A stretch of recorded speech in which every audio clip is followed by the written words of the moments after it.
Global temperatures could break heat record in next 5 years. Unprecedented Spain floods kill over 215 in country's deadliest weather disaster in modern history. World's sea ice falls to record low. Spring drought threatens Europe's farms and rivers.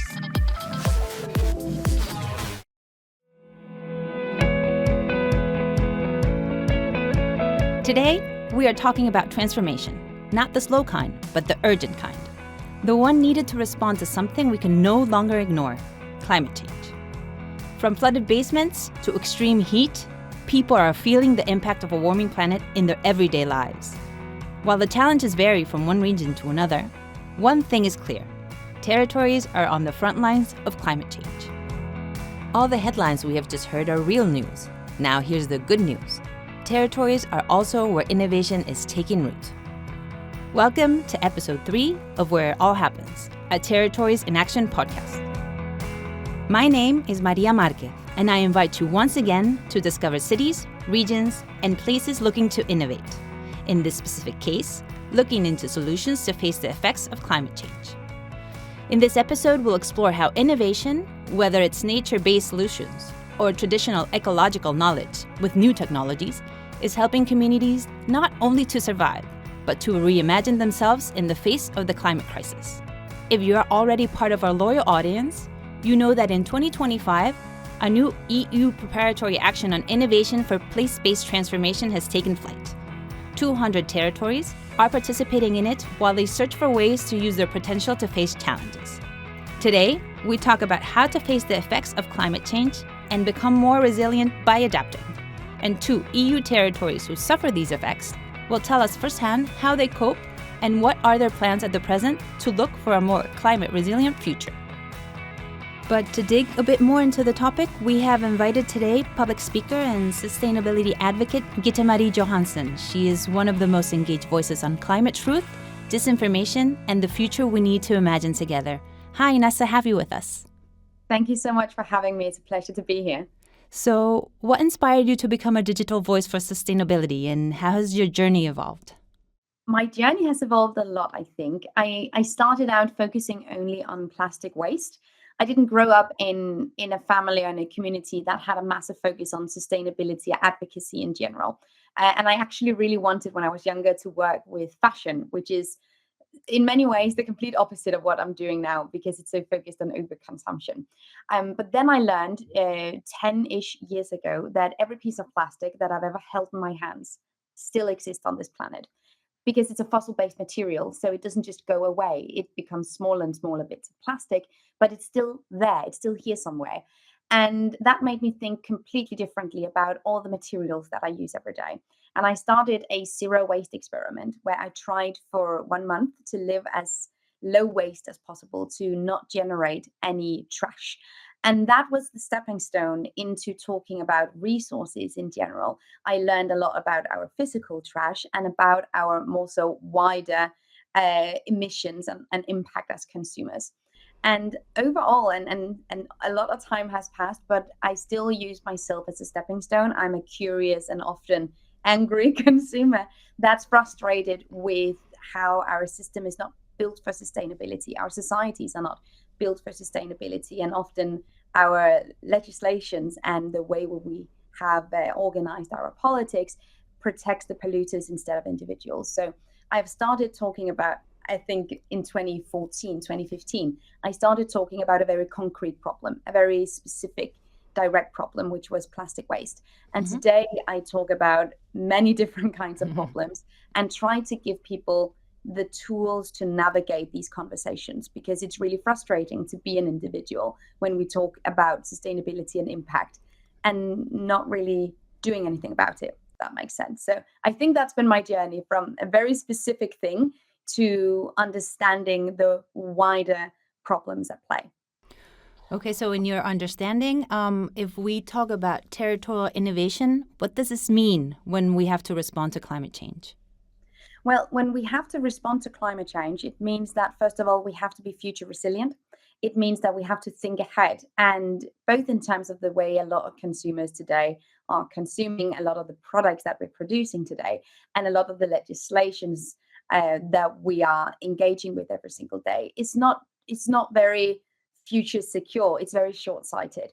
So one of the things that we need to understand is that we need to put in some work now in order to have better quality of life later in society, which means that a lot of people has to earn a lot less money, not necessarily individuals, but when we're talking about massive corporations, when we're talking about our energy sector, which is one of the sectors that I tend to focus on a lot, because 71% of global emissions for the last 30, 40 years has come from the same 100 companies, the vast majority of them being fossil fuel companies.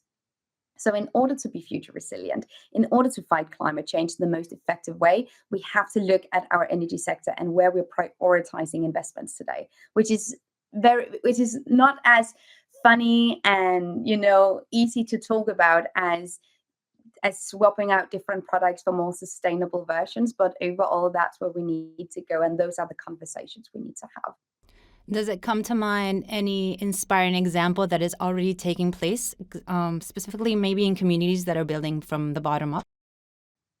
Well, I think a lot of communities and a lot of the idea of communities plays a really vital role here, both in terms of how we are organizing consumption and the way we use materials. I like to say, and I like to think about how we organize ourselves as individuals as when it comes to consumption and the way we use resources today, the way we are nudged to consume.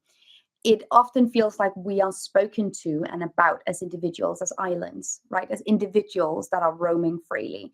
But if we look at ourselves as part of a bigger ecosystem, both in our communities as well as in nature, we become a lot more effective at acting in an effective ways where we later become future resilient, which means in local communities, it can be something we do a lot in Denmark here that I'm really inspired by, which is repair cafes, which is a very practical, like very down to earth solution, right? But one of the major issues today is that we buy a lot of things and we break them somehow, and we have no way of repairing them. We don't have the skills or the knowledge to do so. But in my local community, what we are doing, what we're starting to do more and more, is going together, coming together, and understanding how materials and products they work, especially electronic devices. We take them apart and we try to fix them again instead of buying new.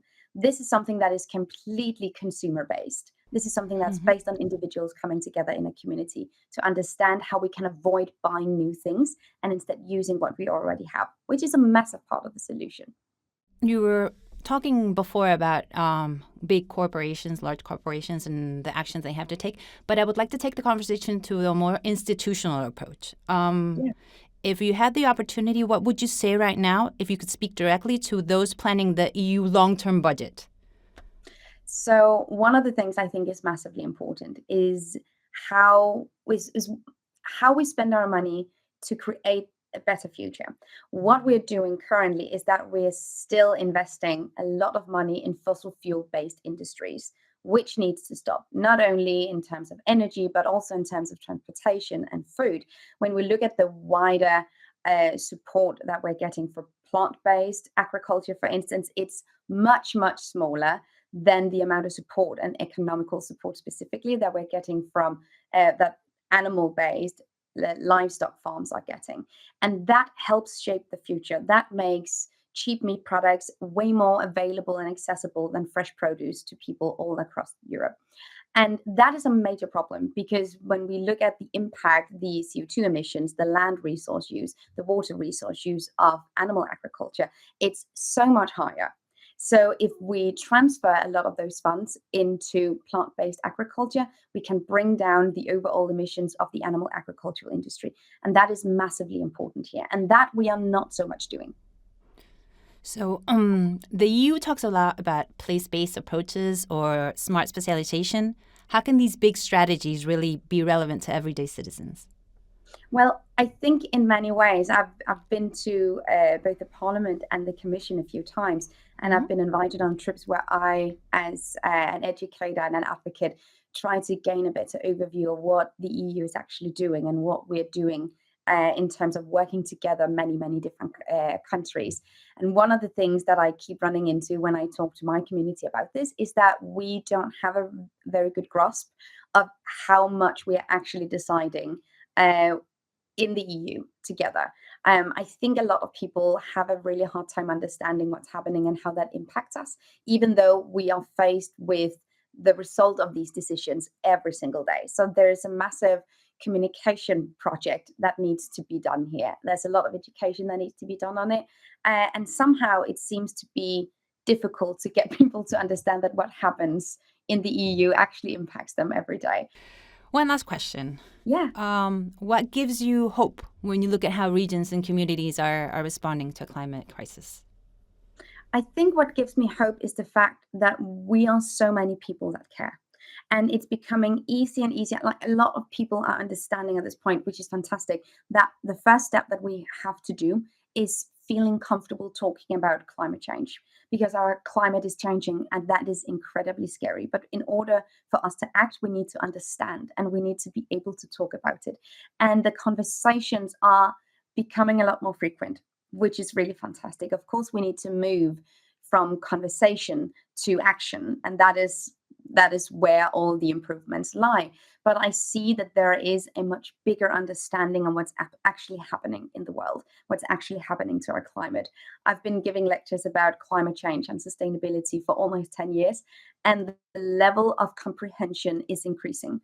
And one of the things that I really think is fantastic is that we're moving the idea of sustainability away from being a consumer focused. So when I started environmentalism, a lot of the things that I saw happening all the time was that we centered the individual. We pointed fingers at the individual. Why aren't you buying plastic free? Why aren't you making this swap from single use to another? And while consumer action is really important, the conversation have moved to criticize the wider structures at play. Why aren't the legislation in place to make sure that sustainable action is easier? Why aren't massive corporations being held accountable for their pollution? These conversations need to happen as well, because without legislators, without policymakers, and without corporations, consumer action weighs very light. We need more than that. And I think the conversation have moved and more people are angry in the right direction, not at that neighbor, but at these massive structures at play. And that gives me hope, because that means we're directing it in a direction where we can effectively make changes. So in conclusion, institutions can move systems and influencers can move hearts. Together, they might just shift the future. Thank you so much for reminding us that climate resilience isn't just a policy goal, it's a collective journey. It is, for sure. Thank you so much for having me. Thank you. Now we take a trip to Spain.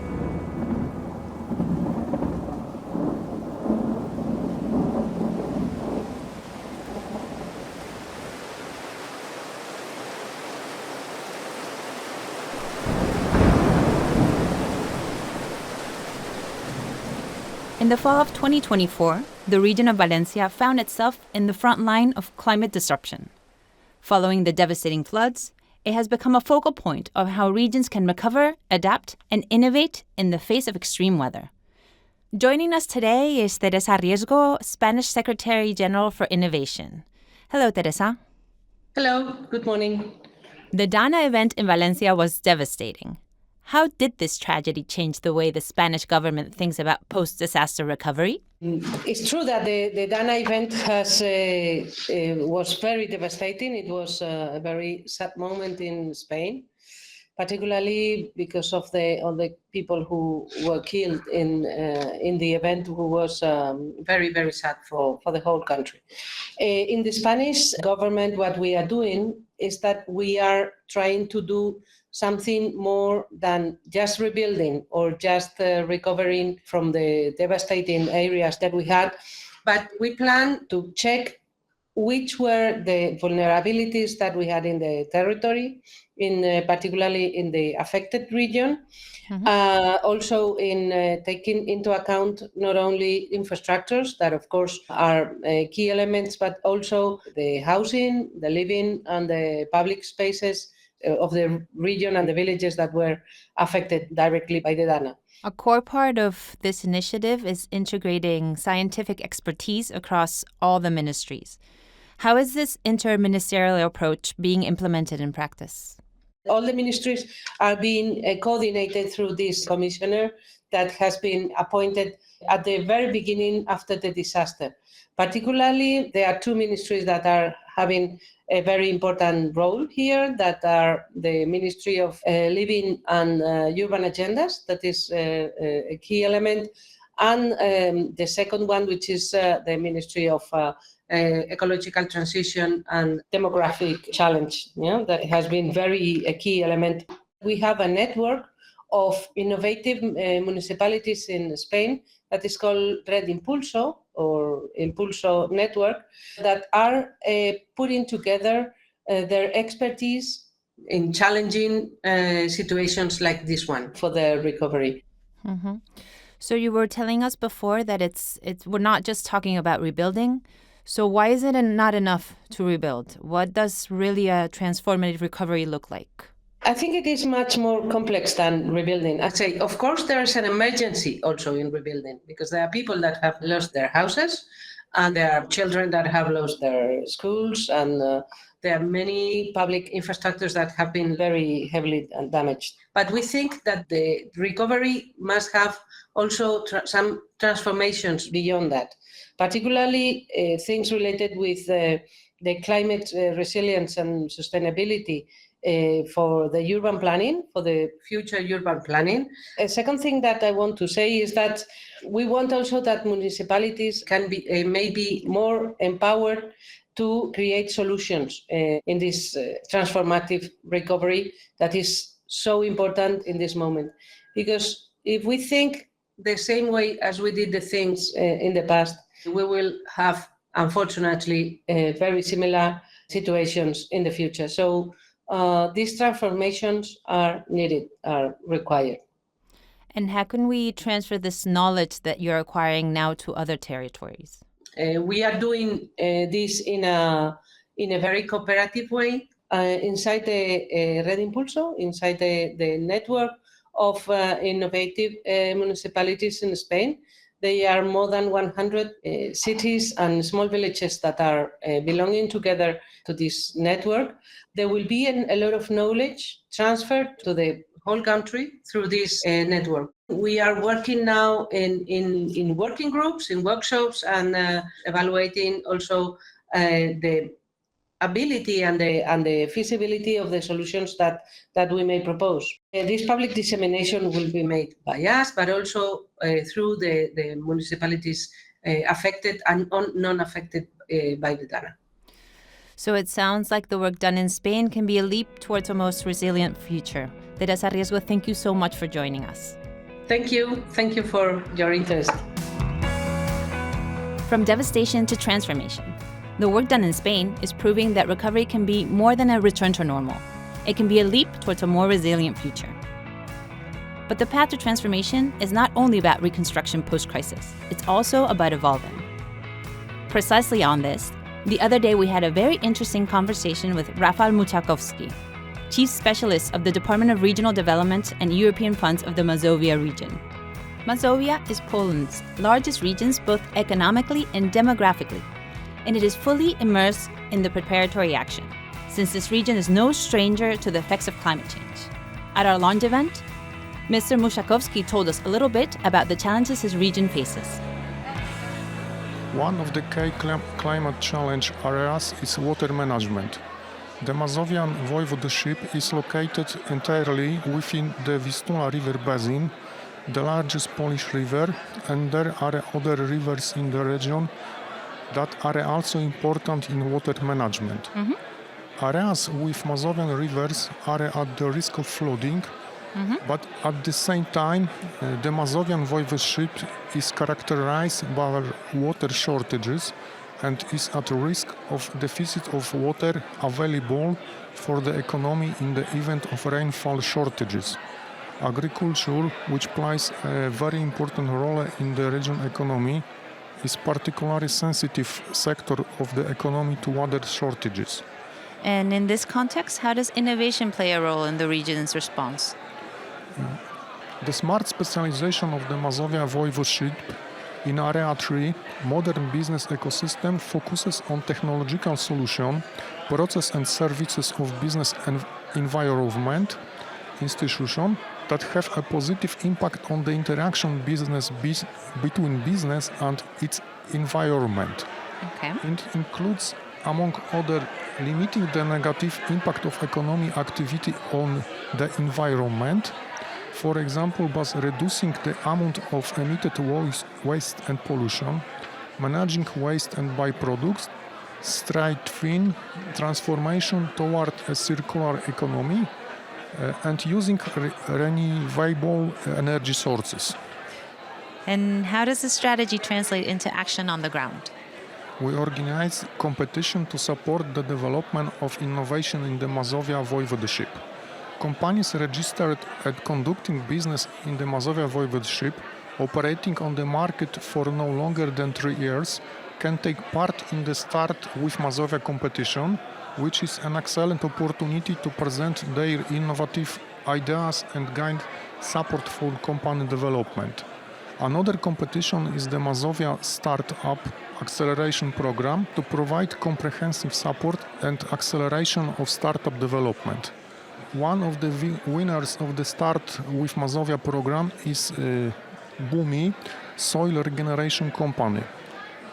Based on its advanced research and technology, Guittemarie uses microorganisms for extreme environment as well as metabolites that support the natural process of soil microbiota renewal. These microorganisms have the ability to support the soil during drought or frost. So it's a very advanced company generally. Another example of company from Mazovia region in the field of the precision agriculture is the Sat Agro company. Is one of the pioneers in the operational use of the satellite data in individuals' farms. The platform has been operating online since 2015, so they are on markets 10 years, so it's very good score generally. Maybe another example, the Osrentier company creates, among others, a graphite energy storage with a principle of operation similar to pump storage power plants, which allows for effective storage and recovery of energy.